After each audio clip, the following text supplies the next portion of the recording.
मी संजीवनी Kadam Malvani food corner या YouTube channel मध्ये तुमचं स्वागत असा। आज मी तुमका दाखवणार आहे उकडीचे मोदक। तर चला मग सुरुवात करूया।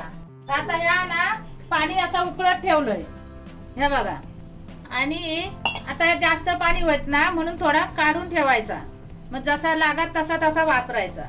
तर थोडा पाणी मी असं ओतून ठेवतोय टोपात। आपण एक अंदाजे घ्यायचा पाणी। हे आता उकळता पाणी आहे ना, थोडासा तेल टाकायचा त्याच्यात।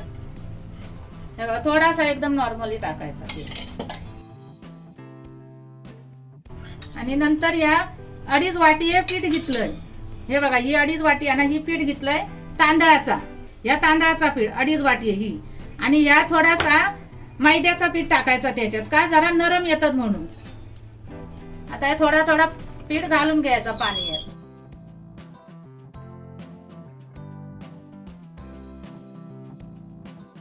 नंतर मग त्याच्यात मैद्याचा पीठ टाकायचं, असं चांगला हलवून घ्यायचा, आणि थोडासा त्याच्यात चवीपुरता मीठ टाकायचा, थोडासा एकदम। हे बघा आता हे असं घट्ट वाटतं ना पीठ, हे असा हे बघा। तर थोडा ना त्याच्यात हे उकळलेला आहे ना पाणी, तर थोडा थोडा वतायचा।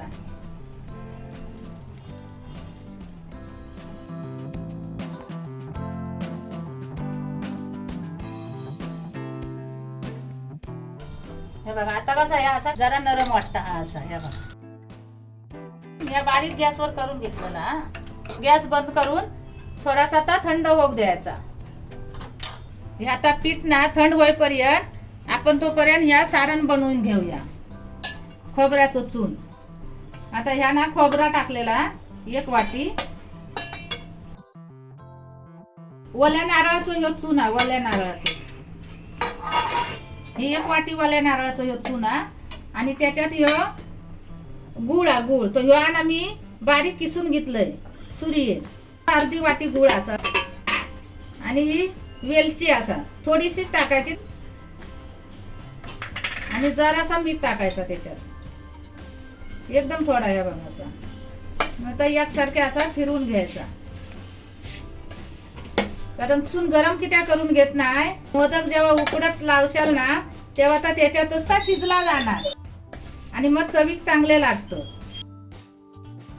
ह्यो बघा आता ना एकजीव झालो ह्यो याचो, तो थोडा वेळ ठेवायचो, म्हणजे तो गुळ आहे ना त्याच्यात विरघळतो खोबऱ्याच्या चुनात।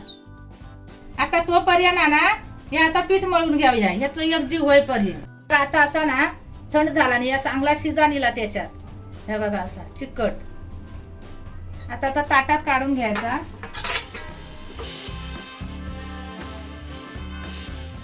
एका आता ना थोडासा तेल टाकायचं, थोडासा हातात चिकटक नको म्हणून। हे बघा असा, आणि मग तर मळून घ्यायचा। हे बघा असं चांगला मळून घ्यायचा। हे बघा असं आता त्याचं गोळ करून घ्यायचं मोदक बनवतात।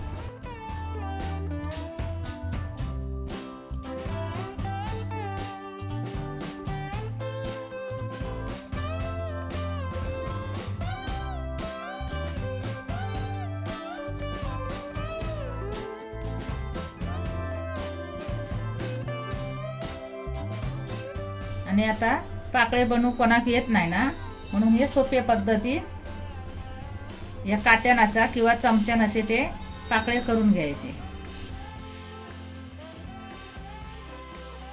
हे आता ना पाणी मी उकळवत ठेवलंय, आणि त्याच्यात तेल टाकलंय का ते चिकटू नये म्हणून, आणि त्याच्यात चाळण लावून केळीचा पान ठेवलंय। हे आता पूर्ण मोदक मी बनवून घेतलंय, आणि आता हे उकडत ठेवतोय। एक एक ना वेगळं वेगळं ठेवायचं, जरा सुट्टो सुट्टो, कारण ते मग चिकटत नाही।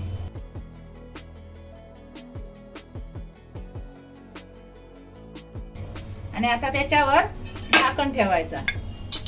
हे बघा असं, मग ते आता 10-15 मिनिटात हे उकडतले, आणि गॅस जरा फुलच करून ठेवायची।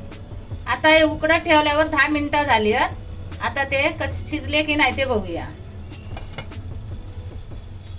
हा हे बघा आता हे शिजलेले कसे समजे बघा, याचा कलर बदलला, आणि मग असे ना दाबून बघायचे असे। हे बघा असे दाबतात, मग ते शिजले।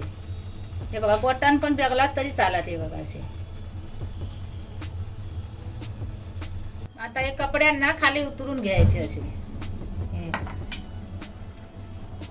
हे बघा कसे सुट्टे सुट्टे ठेवल्यावर असे झाले. आणि आता असं चमचं घ्यायचं जिभेवाला हे बघा. आणि मग ते एक एक असं खाली टाकायची हे जीभ आणि ती अशी काढून घ्यायचं. आणि असं या केळीच्या पानावर ठेवायचं म्हणजे चिकटत नाही. आता हे मी तुमका फोडून दाखवतोय. हे बघा असं चांगलं इलो ना उकडा. हे बघा हे बघा त्याच्यामध्ये पूर्ण गूळ वगैरे सगळं तो असं शिजा निलो. हे बघा हे असं शिजताना म्हणून मी तो गरम करून घेत नाही. हे बघा असे चांगले हे बघा असे उकडा निले. आता हे मी मोदक बनवलंय तसे तुम्ही पण मोदक बनवा आणि ते गणपतीत नैवेद्य सुद्धा म्हणून दाखवा आणि खाऊन पण तुम्ही बघा. आणि जर तुमका आवडले असतील तर मालवणी फूड कॉर्नर या YouTube चॅनलला लाईक करा, शेअर करा आणि सबस्क्राईब करा आणि बेल पण वाजवा. आणि आता भेटूया पुढच्या व्हिडिओमध्ये. तोपर्यंत धन्यवाद.